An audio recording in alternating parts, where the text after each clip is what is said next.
A lot of people around the world use these sort of hybrid cypresses to give them quick privacy, and they will do that. But these plants are pretty big, and these are only babies. It will grow 2 or 3 times as high as this, and in fact one of these can occupy an entire front garden. So I don't recommend them. Equally often you'll get 1 or 2 or 3 in the line will die. Gee whiz, that sort of bloke hurrying like that, he'd love these. But they'll cost you a fortune to get them trimmed. They will grow too big. There has been the odd death in Europe because people lost their view or sunlight when the neighbour grew these. So is there a better alternative? Yes, there is.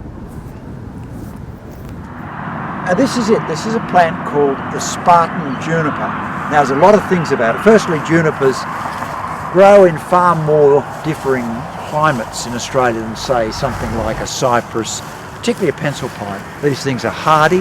They don't grow as big, but look at this wonderful privacy. They're all growing cheek by jowl, and I counted there's over 160 plants in this row and only 3 gaps that I could find.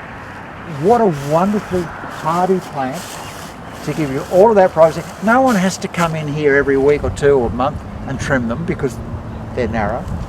They don't grow so big like pencil pines do. Pencil pines can grow so big that the electricity people will chop half them off or chop them off at the top. Hardy and reliable. I've got to be honest, if you challenge me to grow 160 of any plant for anything, I don't think I could get it down to just 3 that died. So 3 gaps in this.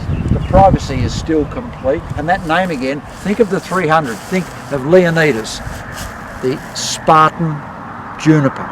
It is a hardy, reliable plant and doesn't have all those terrible vices. That's not going to occupy all of your front yard like a Leyland green or something like that. This is the one to get.